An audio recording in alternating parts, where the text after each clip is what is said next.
Jai Jai Shri Chaitanya Jaya Nityananda. Thank you, Prabhu. Jai Dvaita Chandra Jai Gaur Bhakta Vrinda.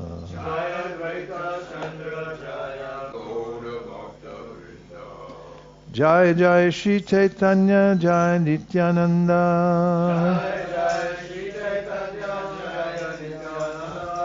Jai Advaita Chandra Jai Gaur Bhakta Vrinda.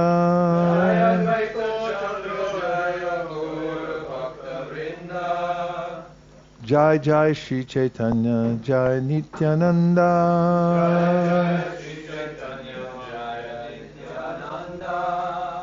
Jai Advaita Chandra Jai Gaur Bhakta Vrinda.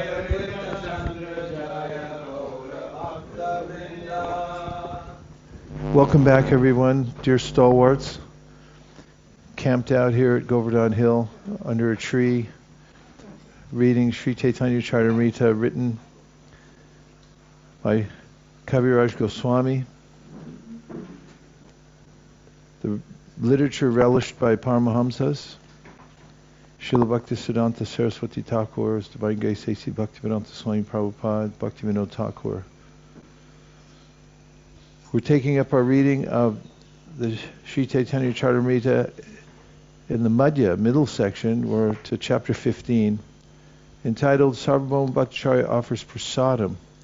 And we're at text number 170. Yastvindra gopam atavindra mohosa karma bandhanurupa palabhajana matanoti karmani nirdahati kintu cha bhakti bhajam Govindamadi Purusham Tamaham Bhajami. Let me offer my respectful obeisances unto the original personality of Godhead Govinda, who regulates the sufferings and enjoyments due to karma. He does this for everyone, from the heavenly king Indra down to the smallest insect, Indragopa. That very personality of Godhead destroys the karmic reactions of one engaged in devotional service. This is a quotation from Brahma Samhita 554. Because of your honest desire, all living entities within the universe will be delivered. For Krishna does not have to do anything to deliver all the living entities of the universe. Just as there are millions of fruits on the Undumbara tree, millions of universes float on the waters of the river Viraja. Viraja is a river that divides the material world from the spiritual world. On one side of the river, Viraja is the effulgence of Brahmaloka, and innumerable Vaikuntha planets. And on the other side is this material world.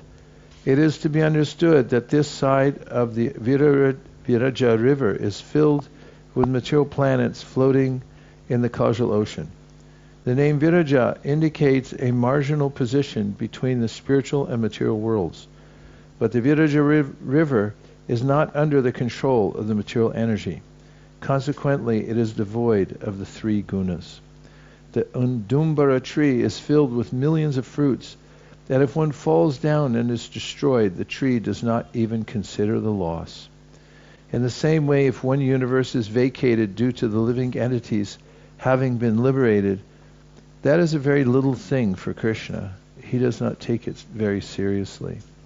The entire spiritual world constitutes the unlimited opulence of Krishna, and there are innumerable Vaikuntha planets there. The causal ocean is considered the surrounding waters of Vaikuntha Loka. Māyā and her unlimited material universes are situated in that causal ocean. Indeed, Māyā appears to be floating like a pot filled with mustard seeds. Of the millions of mustard seeds floating in that pot, if one seed is lost, the loss is not at all significant. Similarly, if one universe is lost, it is not significant to Lord Krishna. To say nothing of one universal mustard seed, even if all the universes and the material energy, Maya, are destroyed, Krishna does not even consider the loss. If a person possessing millions of wish-fulfilling cows loses one she-goat, he does not consider the loss. Krishna owns all 6 opulences in full. If the entire material energy is destroyed, what does he lose? Srila Bhaktivinoda Thakur, in clarifying verses 171 through 179, states that the meaning of these stanzas is very simple, but that the purport is a little difficult to understand. Generally, the conditioned souls forget Krishna when they are enticed by the material external energy. Consequently, they are called Krishna Bahirmukh, bereft of their relationship with Krishna. When such a living entity comes under the jurisdiction of the material energy, he is sent into one of the innumerable material universes created by the material energy, to give a chance to conditioned souls to fulfill their desire in the material world. Being very eager to enjoy the fruits of their activities, conditioned souls become involved in the actions and reactions of material life. Consequently, they enjoy and suffer the results of karma. However, if a conditioned soul becomes Krishna conscious, the karma of his pious and impious activities is completely destroyed. Similarly, by becoming a devotee, one is freed from all reactions of karma. Similarly, simply by the desire of a devotee, a conditioned soul can attain liberation and transcend the results of karma. Since everyone can be liberated in this way, one may conclude that it is according to the sweet will of the devotee whether the material world exists or does not exist. Ultimately, however, it is not the sweet will of the devotee, but the will of the Supreme Personality of Godhead, who, if he so desires, can completely annihilate the material creation. There is no loss on his part. The owner of millions of cows does not consider the loss of one she-goat. Similarly, Lord Krishna is the proprietor of both the material and spiritual universes. The material world constitutes only 1/4 of his creative energy. If, according to the desire of the devotee, the Lord completely destroys the creation, he is so opulent that he will not mind the loss. Sri Chaitanya Mahaprabhu continued, O my Lord, O unconquerable one, O Master of all potencies, please exhibit your internal potency to conquer the nescience of all moving and inert living entities. Due to nescience, they accept all kinds of faulty things, thus provoking a fearful situation. O Lord, please show your glories. You can do this very easily, for your internal potency is beyond the external potency, and you are the reservoir of all opulence. You are also the demonstrator of the material potency. You are also always engaged in your pastimes in the spiritual world, where you exhibit your reserved internal potency. And sometimes you exhibit the external potency by glancing over it. Thus you manifest your pastimes. The Vedas confirm your 2 potencies and accept both types of pastimes due to them. Jaya Jaya Jaya Jamajita. That's from the... Okay. This verse is taken from Srimad Bhagavatam 1087:14. It is from the prayers of the Shruti Gana, the personified Vedas, who glorify the Lord. The Almighty Personality of Godhead has 3 potencies: internal, external, and marginal. The conditioned souls who are condemned due to their forgetfulness of the Lord are put under the control of the external potency when she creates the material world. The 3 modes of material nature keep the living entity in a constant state of fear. Bhayam Dvitīya binibeshata. The conditioned soul is always fearful due to being controlled by the external potency. Therefore, the conditioned soul should always pray to the Almighty Lord to conquer the external potency, Māyā, so that she will no longer manifest her powers, which bind all living entities, moving and inert. By praying in this way, one will become eligible to remain constantly in the association of the Lord, thus fulfilling the mission of going back home, back to Godhead. That's parallel to the point some of the devotees made about Prabhupada praying, and we discussed that idea of constantly praying not to fall into the material energy and for Krishna to be victorious. Jayati Janani Vaso and Ajaya Jaya Jaya Jam. as this verse starts. In this way, Sri Chaitanya Mahaprabhu described the good qualities of his devotees, one after the other. He then embraced them and bade them farewell. Due to the impending separation from Sri Chaitanya Mahaprabhu, all the devotees began to cry. The Lord was also morose due to separation from the devotees. Gadadhar Pandit remained with Sri Chaitanya Mahaprabhu, and he was given a place to live in Yameshwara. Yameshwara is on the southwest side of the Jagannath temple. Gadadhar Pandit resided there, and there was a small garden and a sandy beach known as Yameshwara Tota. Sri Chaitanya Mahaprabhu remained at Jagannath Puri, Nilachala, with Paramananda Puri, Jagannananda, Swarup Damodar, Damodar Pandit, Govinda, and Kashishvar. It was Sri Chaitanya Mahaprabhu's daily practice to see Lord Jagannath in the morning. One day Sarvabhauma Bhattacharya came before Sri Chaitanya Mahaprabhu with folded hands and submitted a request. Since all the Vaishnavas had returned to Bengal, there was a good chance that the Lord would accept an invitation. Sarvabhauma Bhattacharya said, "Please accept my invitation for lunch for 1 month."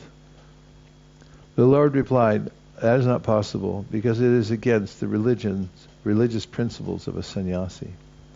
Sarvabhauma then said, "Please accept the invitation for 20 days. But Sri Chaitanya Mahaprabhu replied, "It is not a religious principle of the renounced order." When Sarvabhauma requested Sri Chaitanya Mahaprabhu to accept lunch for 15 days, the Lord said, "I shall accept lunch at your place for 1 day only." Sarvabhauma Bhattacharya then caught hold of the Lord's lotus feet and submissively begged, "Please accept lunch for at least 10 days. In this way, by and by, Sri Chaitanya Mahaprabhu reduced the duration to 5 days. Thus, for 5 days every month, he regularly accepted the Bhattacharya's invitation to lunch. After this, Sarvabhauma Bhattacharya said, "My Lord, there are 10 sannyasis with you." Purport: a sannyasi should not cook food for himself or accept an invitation to eat at a devotee's house continuously for many days. Sri Chaitanya Mahaprabhu was very kind and affectionate toward his devotees, yet he would not accept a long invitation at Sarvabhauma's house. Out of affection, he accepted only 5 days in the month. The 10 sannyasis living with the Lord were Paramananda Puri, Swarup Damodar, Brahmananda Puri, Brahmananda Bharati, Vishnu Puri, Keshava Puri, Krishnananda Puri, Nrsingatirtha, Sukhananda Puri, and Satyananda Bharati. Sarvabhauma Bhattacharya then submitted that Paramananda Puri Goswami would accept a 5-day invitation at his place. This had already been settled before the Lord. Sarvabhauma Bhattacharya said, "Damodar Swarup is my intimate friend. He will come sometimes with you and sometimes alone." The other 8 sannyasis will accept invitations for 2 days each. In this way, there will be engagements for each and every day during the entire month. During the entire month, consisting of 30 days, Sri Chaitanya Mahaprabhu would visit Sarvabhauma Bhattacharya for 5 days. Paramananda Puri would visit for 5 days, Swarup Damodar for 4 days, and the 8 other sannyasis for 2 days each. In this way, the 30 days of the month would be filled. If all the sannyasis came together, it would not be possible for me to pay them proper respects. Therefore, I would be an offender. Sometimes you will come alone to my place, and sometimes you will be accompanied by Swarup Damodar. Having this arrangement confirmed by Sri Chaitanya Mahaprabhu, the Bhattacharya became very glad and immediately invited the Lord to his house on that very day. Sarvabhauma Bhattacharya's wife was known as Satira Mata, the mother of Sati. She was a great devotee of Sri Chaitanya Mahaprabhu, and she was affectionate like a mother. After returning to his home, Sarvabhauma Bhattacharya gave orders to his wife, Satira Mata, and she began cooking with great pleasure. At Sarvabhauma Bhattacharya's house, there was always a full stock of food. Whatever spinach, vegetables, fruit, and so on were required, he collected and brought back home. Sarvabhauma Bhattacharya personally began to help Satiramata cook. She was very experienced and she knew how to cook nicely. On the southern side of the kitchen were 2 rooms for offering food, and in one of them the food was offered to Shalagram Narayan. Purport: among the followers of the Vedic way, the Shalagram Shila, the Vigraha of Narayan, is worshipped in the form of a stone ball. In India, every Brahmana still worships the Shalagram Shila in his home. The Vaishyas and Kshatriyas may also engage in this worship, but it is compulsory in the house of a Brahmana. The other room was for Sri Chaitanya Mahaprabhu's lunch. The Lord's lunchroom was very secluded, and it was newly constructed by the Bhattacharya. The room was so constructed that there was only one door opening on the outside, which served as an entrance for Sri Chaitanya Mahaprabhu.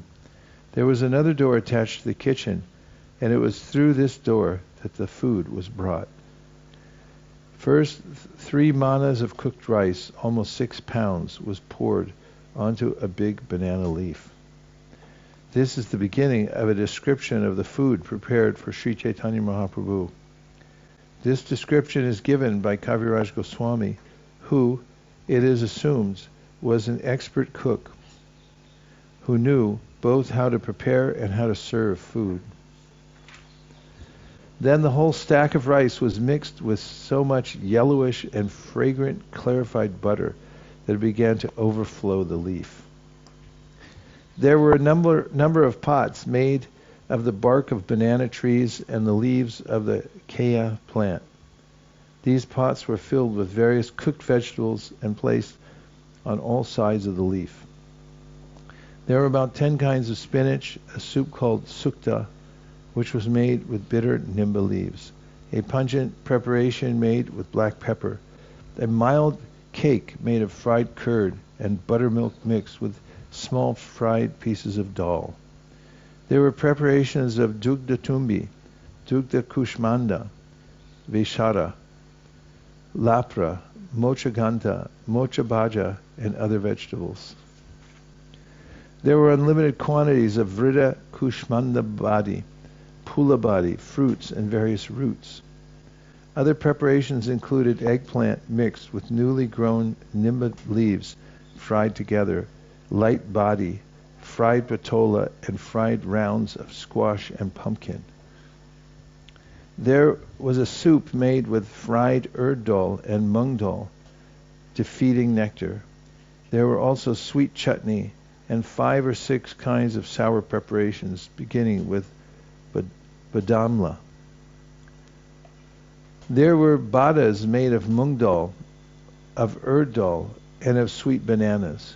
And there were sweet rice cakes, coconut cakes, and various other cakes. There were kanji bada, dugda chida, dugda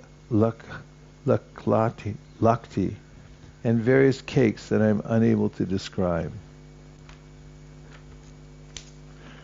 Sweet rice mixed with ghee was poured into an earthen pot, and mixed with champa kala, condensed milk, and mango. Other preparations included a very delicious churned curd and a variety of sandesh sweetmeats. Indeed, all the various eatables available in Bengal and Orissa were prepared. Thus the Bhattacharya prepared a great variety of food and spread a fine cloth over a white wooden platform. On 2 sides of the stack of food were pitchers filled with scented cold water. The flowers of the tulsi tree, different from tulasi, were placed atop the mound of rice. Sarvabhauma Bhattacharya also included several types of food that had been offered to Lord Jagannath. These included sweet balls known as amrita gutika, sweet rice, and cakes. All these were kept separate. Purport: although the remnants of food left by Jagannath were brought into the Bhattacharya's house, they were kept separate from the preparations he had made at his house. at his home. It sometimes happens that prasadam is mixed with a larger quantity of food and then distributed. But in this case, we find that Sarvabhauma Bhattacharya kept the Jagannath prasadam separate. He kept it aside particularly for the satisfaction of Sri Chaitanya Mahaprabhu. When everything was ready, Sri Chaitanya Mahaprabhu came there alone after finishing his midday duties. He knew the heart of Sarvabhauma Bhattacharya. After Sarvabhauma Bhattacharya washed the Lord's feet, the Lord entered the room to take his lunch. Sri Chaitanya Mahaprabhu was a little astonished to see the gorgeous arrangement, and gesturing, he spoke to Sarvabhauma Bhattacharya. This is most uncommon. How was this arrangement of rice and vegetables finished within 6 hours? Even 100 men cooking on 100 stoves could not possibly finish all these preparations within so short a time. I hope the food has already been offered to Krishna, since I see there are tulsi flowers on it. You are most fortunate and your endeavor is successful, for you have offered such wonderful food to Radha Krishna. The color of the rice is so attractive and its aroma so good that it appears Radha and Krishna have definitely taken it. My dear Bhattacharya, your fortune is very great. How much shall I praise you? I also am very fortunate to be able to take the remnants of this food. Take away Krishna's sitting place and put it aside. Then give me prasadam on a different plate. Sarvabhauma Bhattacharya said, it is not so wonderful, my Lord. Everything has been made possible by the energy and mercy of him who will eat the food. My wife and I did not especially exert ourselves in the cooking. He, by whose power the food has been prepared, knows everything. Now please sit in this place and take your lunch. Chaitanya Mahaprabhu replied, this place is worshipable because it was used by Krishna. According to etiquette, things used by Krishna should not be used by anyone else. Similarly, things used by the spiritual master should also not be used by anyone else. This is etiquette. Whatever is used by Krishna or the spiritual master is worshipable. In particular, their sitting or eating places should not be used by anyone else. A devotee must be very careful to observe this. The Bhattacharya said, both the food and the sitting place are the Lord's mercy. If you can eat the remnants of the food, what is the offense in your sitting in this place? Chaitanya Mahaprabhu then said, yes, you have spoken correctly. The Shastras enjoin that the devotee can partake of everything left by Krishna. Tvayo pabhukta shraganda vasalankara chartita utishta bojino dasyastavamayam jayamihi. My dear Lord, the garlands, scented substances, garments, ornaments, and other such things that have been offered to you may later be used by your servants. By partaking of these things and eating the remnants of food you have left, we will be able to conquer the illusory energy. Purport, this is a quotation from Srimad Bhagavatam 11.646. In the Hare Krishna movement, the chanting of the Hare Krishna Maha Mantra, the dancing in ecstasy, and the eating of the remnants of food offered to the Lord are very, very important. One may be illiterate or incapable of understanding the philosophy, but if he partakes of these three items, he will certainly be liberated without delay. This verse was spoken by Uddhava to Lord Krishna. This was during the time when the Uddhava Gita was spoken. At that time there was some disturbance in Dwarka, and Lord Krishna decided to leave the material world and enter the spiritual world. Uddhava could understand the situation, and he talked with the Supreme Personality of Godhead. The verse quoted above is an excerpt from their conversation. Sri Krishna's pastimes in this material world are called prakat lila, manifest pastimes. And his pastimes in the spiritual world are called aprakat lila, unmanifest pastimes. By unmanifested we mean that they are not present before our eyes. It is not that Lord Krishna's pastimes are non-existent. They are going on exactly as the sun is shining perpetually, But when the sun is present before our eyes, we call it daytime, manifest. And when it is not present, we call it night, unmanifest. Those who are above the jurisdiction of night are always in the spiritual world, where the Lord's pastimes are constantly manifest to them. As the Brahma Samhita 5:37-38 confirms, Ananda Chinmaya Rasa Pratibhavitabis Tavirya Eva Nija Rupa Taya Kalabi Goloka Eva Nivasatya Kilatma Bhuto Govinda Madi Purusham Tamaham Bhajami Premanjana Chudita Bhakti Vilochanena Santak Sadaiva Hridayeshu Vilokayanti Hem Shama Sundaram Achintya Gunaswarupam Govinda Madi Purusham Tamaham Bhajami. I worship Govinda, the primeval Lord, who resides in his own realm, Goloka, with Radha, who resembles his own spiritual figure and who embodies the ecstatic potency, Hladini. Their companions are her confidants, who embody extensions of her bodily form and who are imbued and permeated with ever blissful spiritual rasa. I worship Govinda, the primeval Lord, who is Shamasundar, Krishna himself, with inconceivable, innumerable attributes, whom the pure devotees see in their heart of hearts, with the eye of devotion, tinged with the salve of love. We'll take a couple of comments. Yes? 1, 2. Maharaj, Guru Maharaj, I was appreciating that how you have to apply your intelligence. You can't just depend on the Agyat Sukriti or something. Here I can see that how Sarvabhauma was practically calculated all the 30 days and made sure that all the 30 days he is busy in the service. It's not that he told, okay, when someone comes, I'll serve.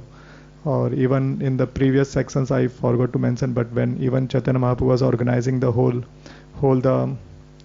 the parties, he made so like 8. There are like always numbers are there. Like there are 8 people singing, 8 people. 5. This organization is there. There is organization. There is a value of organization in our Krishna conscious society that is shown by this pastimes. That's what I was recollecting. It's not ragtag. And Prabhupada also said, when he saw the Harinam party in Los Angeles, he said, first, he said you should dress nicely when you go in public. So the idea of wearing jeans and a dhoti over them is not approved. And ragtag is not our brand. Our brand should be first class paka. Look nice and calculate ahead of time. Everything should look better than the major brands. Like Apple takes a lot of time to figure out how to package things. So just opening the package, people will be in awe of how it's sealed. We should have equally competent branding, the way we look, the way we dress in the public and so forth. Actually, Lord Chaitanya calculated, as you're pointing out, very carefully. It wasn't ragtag, just come as you are and do whatever you want, whoever wants to lead. He picked the dancers, he picked the singers, he picked the madanga players, he picked everybody. Should be first class presentation. Thank you, Mukharbind. Nice observation. Sounds like something you'd do. Mahendra. No more ragtag. What is ragtag? You want to know what a ragtag is? Hold on. Let me ask my little friend here. My friend gets me so deeply. Never says anything bad to me. Hold on. Come to Papa. What is the meaning and origin of the phrase ragtag? The phrase ragtag is an adjective and sometimes a noun that refers to a group that is disorganized, shabby, or made up of mismatched elements. It often carries a slightly dismissive tone, suggesting that the group is poorly equipped or lacking uniformity. But it can also imply resourcefulness or scrappy charm, depending on content. And I think that's what a lot of people think they're doing by wearing two couple of different kinds of socks. Meaning, primary sense, untidy, poorly clothed, and in bad condition. Early form, the phrase comes from the older expression ragtag and bobtail, which dates back to at least the 16th century in England. Rag means rag, symbolizing shabby clothing. Tag, a loose hanging piece or scrap like a clothing tag or on the fridge, or fringe, some, like the cloth is ripped or whatever. Bobtail, literally an animal with a short or docked tail, figuratively the lower classes or common folk. The phrase collectively referred to the rabble or the common crowd, usually with a derogatory edge. By 19th century, English speakers had shortened it to ragtag, keeping the sense of something scruffy, disorderly, or cobbled together. I'm going to add the bobtail back on that. Cobbled together means you just threw it together at the last minute, walk out the door in any order or no thought about it, drums untuned. Once when I was buying cartels in Navadvip, Havi Prabhu, who's got perfect pitch, he came over there and he sat there for like 2 hours and picked out everything, all of them tuned perfectly. That's how it should be, more like that. Yeah, Prabhu? thank you. I had a question about using things which were used by the Lord or the spiritual master, because Prabhupada explained they shouldn't be used, but... You already answered that question last week. If you have, for example, a sweater Mahaprasad from Prabhupada, can you wear it, or you have to only worship it? You just worship it. Unless he personally told you to wear it for a circumstance. Like, if you were freezing. We were on a morning walk in Vrindavan back in 1975, and there was nothing around, and Prabhupada walked down the road, and then he cut off into the kind of wilderness. And Yashodanandan Swami was wearing bare feet because he was cutting a mean profile, wearing bare feet everywhere as a sannyasi. And then he was stepping on these stickers and going, ooh, ouch. And Prabhupada noticed it. He said, where are your shoes? And he said, I'm not wearing shoes these days. And Prabhupada said, you should wear shoes.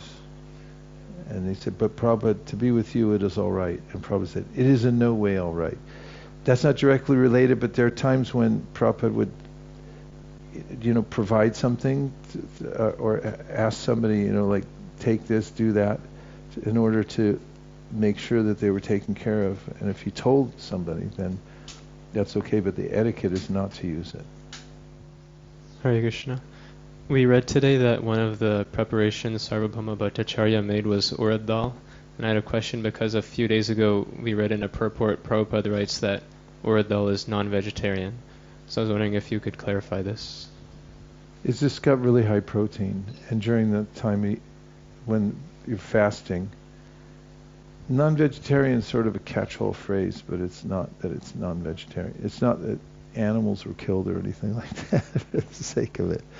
So it's a kind of a catch-all phrase for food that's really high in protein. And during certain times of the year, you don't eat any food that stimulates your system or overtaxes it. You take really mild stuff, a little low-key.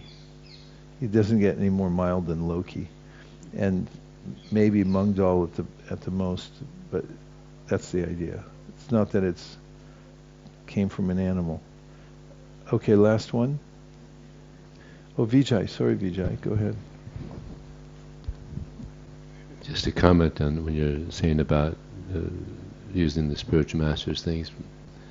Prabhupada saw that Shruti Kirti didn't have any socks, and Prabhupada offered to him and said, "But Prabhupada, I can't use your socks."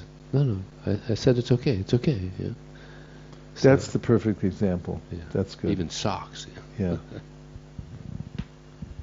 If he's there and he said use the socks, because he noticed, and that's the point I was trying to get to. He would notice that someone was bereft or they didn't have warmth or they're missing socks, and Prabhupada would offer. If he told you, then you take them.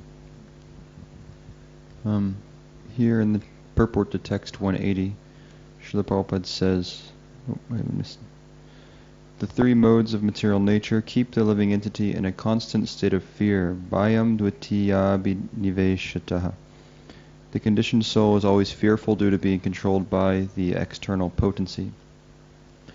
And I was recalling, I believe it's on the following Srila Prabhupada series, Yamuna Devi was expressing how she was in the room with Srila Prabhupada at one time, and Srila Prabhupada was very effulgent, and she was experiencing, the atmosphere was very ecstatic, and she perceived that all her sense of happiness in her life was only various degrees of fear.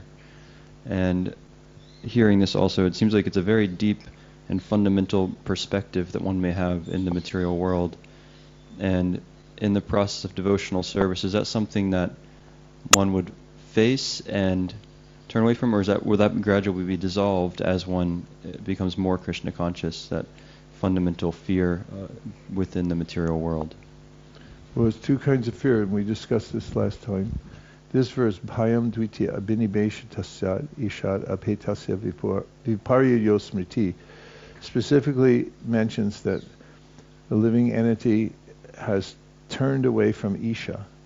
Ishat aphetasya means he turned his head away from Krishna. Viparyayo smriti, and therefore his attitude is opposite what it should be. And because he's misaligned, therefore bhayam syat, fear arises due to abhinibeshata, which means absorption in the material energy.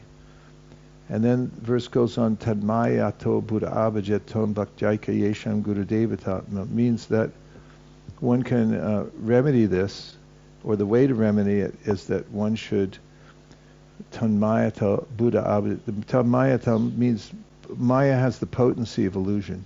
So once you're facing Māyā, then you feel fear and you're disoriented. But if you're intelligent, ābhajet bhaktyaikayeśaṁ guru-devatātmā, you should turn back towards Krishna through the medium of the spiritual master, who you should consider to be your worshipful deity and your very life and soul, the verse says. So the implication is that one becomes free from that sense of fear that arises from illusion. Like animals are afraid because they're in this existential state of feeling they could be killed at any minute because they're an illusion. They think they're their body. Dvitīya means the living being thinks he's his body. There's something separate from Krishna. So that fear is allayed by taking shelter of the spiritual master and giving one's full attention to Krishna. But we discussed last time about the other kind of fear. In the prayers Prahlad Maharaj offers to Lord Nrsimhadev, he says, Trastosmyaham kripana vatsala dusahogra samsara chakra kadanad vatsatam pranita.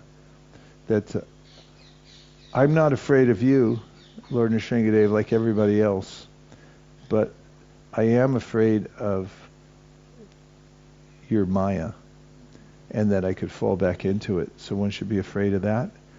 And there's a lot of commentary about that in the 10th canto, 2nd chapter, because it's mentioned that Devaki was afraid, and then Vishwanath Chakravarti said, very good, you should be afraid. It destroys the anarthas when you're afraid of the material energy, but not the fear that comes from being in abject ignorance. Did you have a point? Yeah, in that regard, Prabhupada said, my disciples, they have two diseases. One, they're not enough afraid of Māyā, and the other, they like to change things. We're continuing, and next time we're going to put all attention to the outside people's party.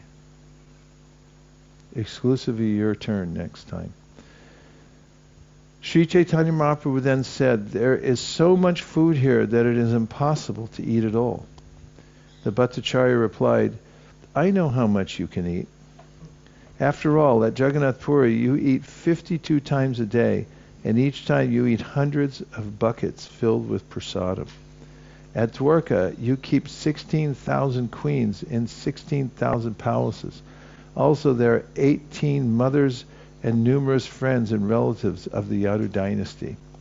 In Vrindavan, you also have your father's elder brothers, your father's younger brothers, maternal uncles, husbands of your father's sisters, and many cowherd men. There are also cowherd boyfriends, and you eat twice a day, morning and evening, in the house of each and every one. In Dwarka, Lord Krishna had 18 mothers, Devaki, Rohini, and others. Besides these was his foster mother, Yashoda, in Vrindavan. Lord Krishna also had many uncles, as stated by Srila Rupa Goswami in his Brihat Shri Shri Radha Krishna Gonodesh Deepika. Where? You should add that to the Prema Dhwani. Brihat Shri Shri Radha Krishna Gonodesh Deepika Ki. Upanando Vinandascha Prityayau Puravajau Pitu. The elder brothers of Nanda Maharaj were Upananda and Abhinandan. Similarly, in the same verse, the names of the younger brothers of Nanda Maharaj are given. Prithviyau tu Kani Yamshau Syatam Sananda Nandanau. Sunanda and Nanda, also known as Sunanda and Pandava, were the younger brothers of Krishna's father, Nanda Maharaj. Shri Krishna's maternal uncles are also described in this book in verse 46. Yashodhara Yashodeva Sudeva Yashtu Matula. Yashodhara, Yashodev, and Sudev were the maternal uncles of Krishna. Also mentioned in the Radha Krishna Gonadesha Deepika are Krishna's uncles, who were the husbands of Nanda Maharaj's sisters, Mahanila, Shunilascha, Ramanavdyetayor Kramat. Mahanila and Sunila are the husbands of Krishna's aunts. You got all that? Yes? Pretty good. You have high IQs. Indeed, the Bhattacharya continued. At the Govardhan Puja ceremony, you ate he's not done yet. He's got more to go. Indeed, the Bhattacharya continued. At the Govardhan Puja ceremony, you ate stacks of rice. In comparison to that, this small quantity is not even a morsel for you. You are the Supreme Personality of Godhead, whereas I am a most insignificant living being. Therefore, please accept a little quantity of food from my house. Purport: a sannyasi is expected to collect a little food from each and every householder. That is to say, he should take whatever he requires to eat. This system is called madhukari. The word madhukari comes from the word madhukar, which means honey collecting bees. Bees collect a little honey from each flower, but all these small quantities of honey accumulate to become a beehive. Sannyasis should collect a little from each and every householder and should eat simply what is necessary to maintain the body. Being a sannyasi, Lord Chaitanya Mahaprabhu could collect a little food from the house of Sarvabhauma Bhattacharya, and this was the Bhattacharya's request. Compared to the food eaten by the Lord on other occasions, the Bhattacharya's feast was not even a morsel. This is what the Bhattacharya is pointing out to the Lord. Hearing this, Sri Chaitanya Mahaprabhu smiled and sat down to eat. The Bhattacharya with great pleasure first offered him the prasadam from the Jagannath temple. At this time, the Bhattacharya had a son-in-law named Amoga, who was the husband of his daughter Sati. Although born in an aristocratic Brahmin family, Amoga was a great fault-finder and blasphemer. Amoga wanted to see Sri Chaitanya Mahaprabhu eat, but he was not allowed to enter. Indeed, the Bhattacharya guarded the threshold of his house with a stick in his hand. However, as soon as the Bhattacharya began distributing prasadam and was a little inattentive, Amoga came in. Seeing the quantity of food, he began to blaspheme. This much food is sufficient to satisfy 10 or 12 men, but this sannyasi alone is eating so much. As soon as Amoga said this, Sarvabhauma Bhattacharya turned his eyes upon him. Seeing the Bhattacharya's attitude, Amoga immediately left. The Bhattacharya ran after him to strike him with a stick, but Amoga fled so fast that the Bhattacharya could not catch him. The Bhattacharya then began to curse his son-in-law and call him ill names. When the Bhattacharya returned, he saw that Sri Chaitanya Mahaprabhu was laughing to hear him criticize Amoga.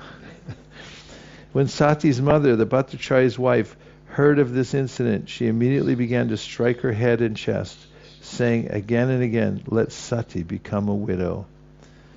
Seeing the lamentation of both husband and wife, Sri Chaitanya Mahaprabhu tried to pacify them. According to their desire, he ate the prasadam and was very satisfied. After Sri Chaitanya Mahaprabhu was finished eating, the Bhattacharya poured water for the Lord to wash his mouth, hands, and legs, and offered him flavored spices, tulsi, manjaris, cloves, and cardamom. The Bhattacharya then placed a flower garland over Sri Chaitanya Mahaprabhu and smeared his body with sandalwood pulp. After offering obeisances, the Bhattacharya submitted the following humble statement. "I brought you to my home just to have you blasphemed. This is a great offense. Please excuse me. I beg your pardon." Sri Chaitanya Mahaprabhu said, "What Amoga said is correct. Therefore it is not blasphemy. What is your offense?" After saying this, Sri Chaitanya Mahaprabhu left and returned to his residence. Sarvabhauma Bhattacharya followed him. Falling down at the Lord's feet, Sarvabhauma Bhattacharya said many things in self-reproach. The Lord then pacified him and sent him back to his home.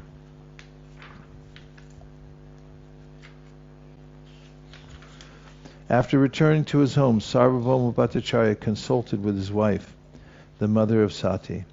After personally condemning himself, he began to speak as follows. If the man who blasphemed Sri Chaitanya Mahaprabhu was killed, his sinful action may be atoned. In the Hari Bhakti Vilas, the following quotation from the Skanda Purana concerning the blaspheming of a Vaishnava is the following quotation. In a conversation between Markandeya and Bhagirath, it is said, "My dear king, one who derides an exalted devotee loses the results of his pious activities, his opulence, his reputation, and his sons. Vaishnavas are all great souls. Whoever blasphemes them falls down to the hell known as Maharaurava, accompanied by his forefathers. Whoever kills or blasphemes a Vaishnava, and whoever is envious of a Vaishnava or angry with him, or whoever does not offer him obeisances or feel joy upon seeing him, certainly falls into a hellish condition." Also, the Hari Bhakti Vilas gives the following quotation from the Dwarka Mahatmya. In a conversation between Prahlad Maharaj and Bali Maharaj, it is said, "Those sinful people who blaspheme Vaishnavas, who are all great souls, are subjected very severely to the punishment offered by Yamaraj." In his Bhakti Sandarbha, Jiva Goswami quotes this statement concerning the blaspheming of Lord Vishnu. "One who criticizes Lord Vishnu and his devotees loses all the benefits accrued in 100 pious births. Such a person rots in the Kumbhi Paka hell and is bitten by worms as long as the sun and moon exist. One should therefore not even see the face of a person who blasphemes Lord Vishnu and his devotees. Never try to associate with such persons." In his Bhakti Sandarbha, Jiva Goswami further quotes from Srimad Bhagavatam. "If one does not immediately leave upon hearing the Lord or his Lord's devotee blaspheme, he falls down from devotional service." Similarly, Lord Shiva's wife, Sati, states in Srimad Bhagavatam, "If one hears an irresponsible person blaspheme the master and controller of religion, he should block his ears and go away if unable to punish him. But if one is able to kill, then one should by force cut out the blasphemer's tongue and kill the offender, and after that he should give up his own life." Hare Krishna. Sarvabhauma Bhattacharya continued, or if I give up my own life, this sinful action may be atoned. However, neither of these ideas is befitting because both bodies belong to Brahmanas. Instead, I should never see the face of that blasphemer. I reject him and give up my relationship with him. I shall never even speak his name. Inform my daughter Sati to abandon her relationship with her husband because he has fallen down. When the husband falls down, it is the wife's duty to relinquish the relationship. Purports. Srila Sarvabhauma Bhattacharya considered that if a Moga were killed, the killer would suffer sinful reactions for killing the body of a Brahmana. For the same reason, it would have been undesirable for the Bhattacharya to commit suicide because he was a Brahmana. Since neither course could be accepted, the Bhattacharya decided to give up his relationship with Amoga and never see his face. As far as killing the body of a Brahman is concerned, Srimad Bhagavatam 1753 gives the following injunction concerning a Brahma Bandhu, a person born of a Brahmana father but devoid of Brahminical qualities. Sri Bhagavan Vacha Brahma Bandhur Nahatavya Atatayi Vaderhana. The personality of Godhead Sri Krishna said a Brahma Bandhu is not to be killed, but if he is an aggressor, he must be killed. Quoting from the Smriti, Srila Sridhar Swami comments on this quotation from Srimad Bhagavatam. An aggressor intent on killing may be a very learned scholar of Vedanta, yet he should be killed because of his envy in killing others. In such a case, it is not sinful to kill a Brahmana. It is also stated in Srimad Bhagavatam 1757, cutting the hair from his head, depriving him of his wealth, and driving him from his residence are the prescribed punishments for a Brahma Bandhu. There is no injunction for killing the body. As for Sati, the daughter of Sarvabhauma Bhattacharya, was concerned, she was advised to give up her relationship with her husband. Concerning this, Srimad Bhagavatam 5.5.18 states, Napatis chasa syanna mochayed yasavapetam ritum. One cannot be a husband if he cannot liberate his dependents from inevitable death. If a person is not in Krishna consciousness and is bereft of spiritual power, he cannot protect his wife from the path of repeated birth and death. Consequently, such a person cannot be accepted as a husband. A wife should dedicate her life and everything to Krishna for further advancement in Krishna consciousness. If her husband abandons Krishna consciousness and she gives up her connection with him, she follows in the footsteps of the Dvijapatnis, the wives of the Brahmanas who are engaged in performing sacrifices. The wife is not to be condemned for cutting off such a relationship. In this regard, Sri Krishna assures the Dvijapatnis in Srimad Bhagavatam. My dear Dvijapatnis, rest assured that your husbands will not neglect you on your return, nor will your brothers, sons or fathers refuse to accept you, because you are my pure devotees, not only your relatives but also people in general, as well as the demigods will be satisfied with you. Transcendental love for me does not depend upon bodily connection, but anyone whose mind is always absorbed in me will surely, very soon, come to me for eternal association. When a husband has fallen, one's relationship with him must be given up. This is a quotation from Smriti Shastra, as stated in Srimad Bhagavatam.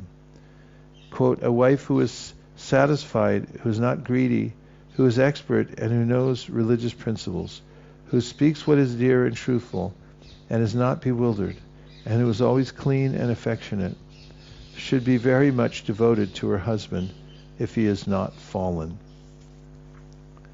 That night Amoga, Sarvabhauma Bhattacharya's son-in-law, fled, and in the morning he immediately fell sick with cholera. When the Bhattacharya heard that Amoga was dying of cholera, he thought, it is the favor of providence that he is doing what I want to do. When one offends the Supreme Personality of Godhead, karma immediately takes effect. After saying this, he recited 2 verses from the revealed scriptures. This is what we have. Can you mark this verse?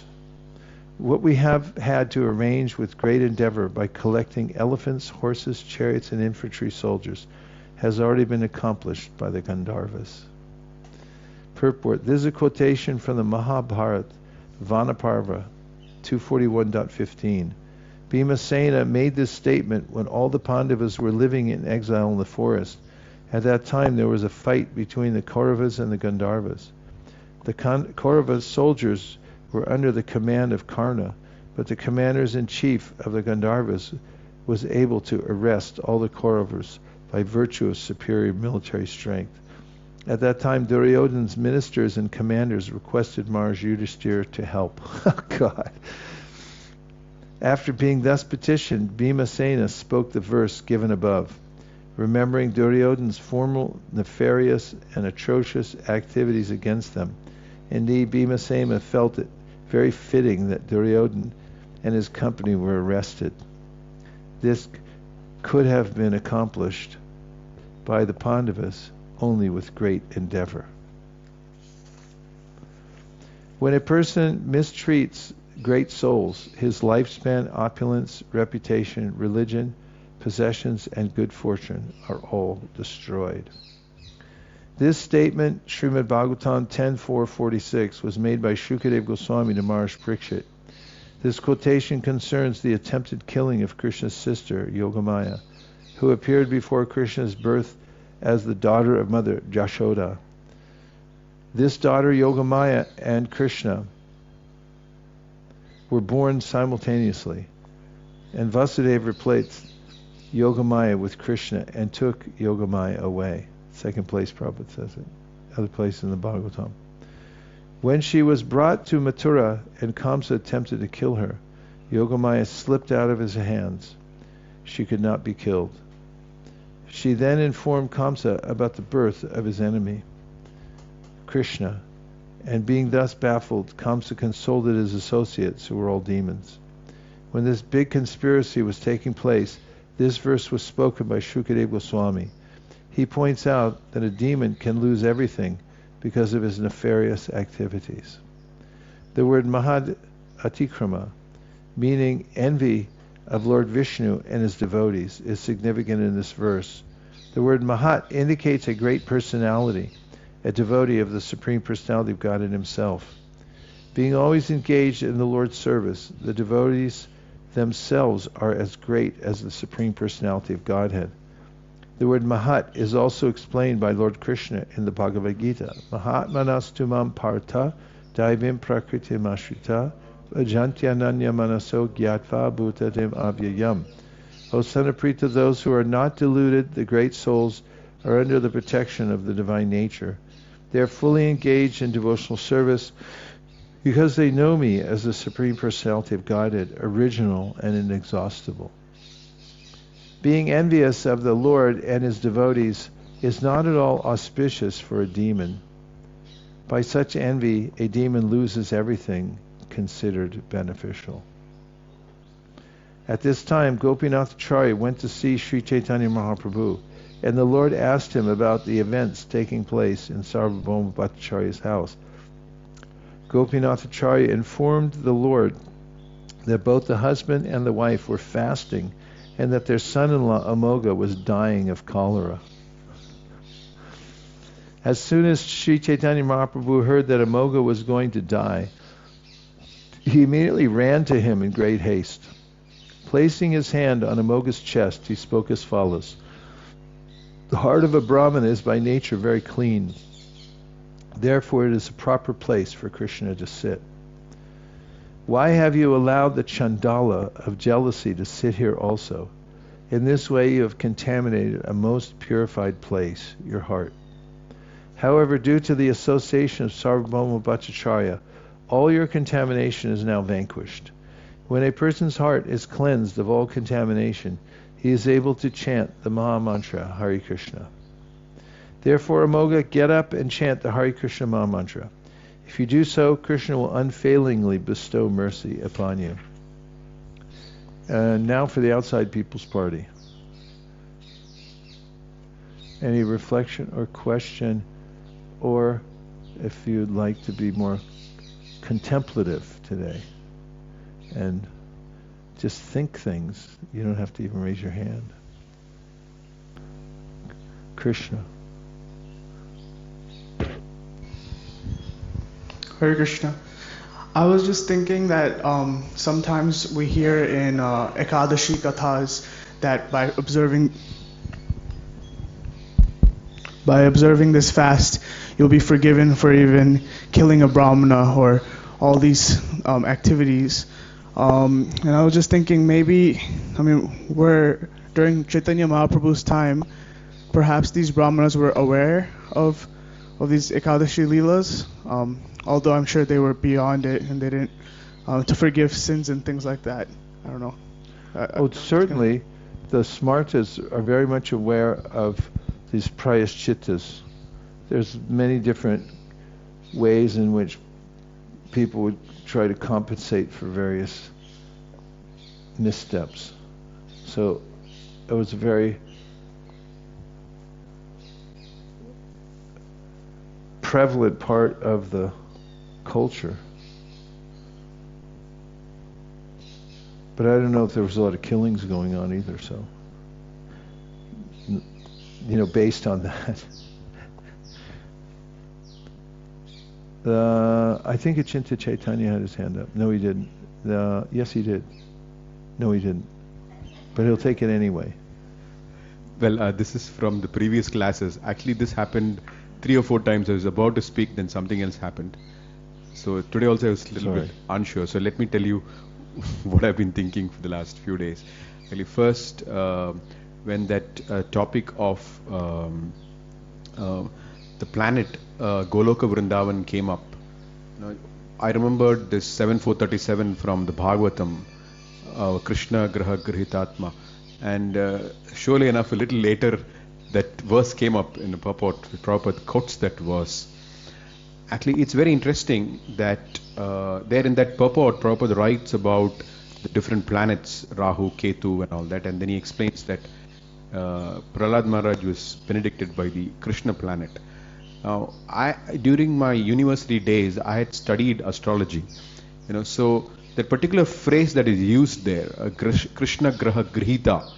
Grihita specifically means seized, so in astrology they talk about when somebody is going through some difficulties, they talk about, okay, you have been seized by the Rahu planet or all these different kinds of things. And so it's interesting that along with the 9 planets, the Bhagavatam also refers to the Krishna planet, and it's saying how the Krishna planet also has an influence on the life of the devotees. Because later on again we read about Lord Chaitanya Mahaprabhu visiting different places, and in India it's pretty common that devotee astrologers refer devotees to go to different places, Vaishnava places. So that Nava Tirupati is one of those places where you have 9 forms of the Lord, and each form is supposed to ward off some influences, And in that connection, actually I had visited Ahobilam earlier in the year, and there also you have 9 Narsimhas, and each Narsimha is supposed to ward off different planetary influence, So I didn't know this. Each time you'd go to temple, the priest would say, this Narsimha is for warding off this planet, this Narsimha is for... And so finally we went to the top, and there the priest didn't say anything, So I thought that maybe, he forgot.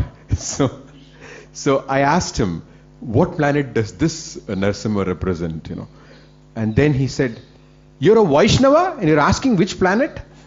And then he said, just chant the holy names, So this is what he said. And that brought back the memory once I was with Gopi Parandan Prabhu. And I was going through a very difficult time in my life. And one devotee suggested to me, why don't you meet one devotee astrologer, at least he would tell you what it was. I said, no, I've given up astrology in my life, I don't want to do it. says, so somehow this was a senior devotee, and after about half an hour of persuasion, I agreed, okay, I'll just meet him, but I'm not going to do anything beyond that. He said, okay, at least just meet him. And then this astrologer come tantric, whatever he was, he said that, look, at a certain point in your life, you had these different friends, and those are all real people actually. He actually said real people, what happened, incidents, and said, so you were under the possession of black magic, and you need to do different things. And then I remember I met Gopi Parandan Prabhu right after that, and he said, Vaishnavas are not into all these kind of things. We just take shelter of the holy names. And surely enough, I just didn't do anything, and whatever was there, it went away. And in this, what really, occupies my mind when I read these pastimes of Chaitanya Mahaprabhu is that we are in the company of such exalted Vaishnavas. If you look at the associates of Sri Chaitanya Mahaprabhu, and in fact, in the song, Echai Gosai Kori Charana Vandan, Jaha Hoite Bignanash Abhishta Puran, it says that if we take shelter of the Goswamis, then all the obstacles in life are destroyed. And Prabhupada summarizes it nicely by saying in a letter that by one stroke of my kick, I can kick away all the stumbling blocks, provided you're willing to accept it. So I think that this whole process of hearing Prabhupada's books in Govardhan is all auspicious from every perspective. And this is one perspective that I had. We like that.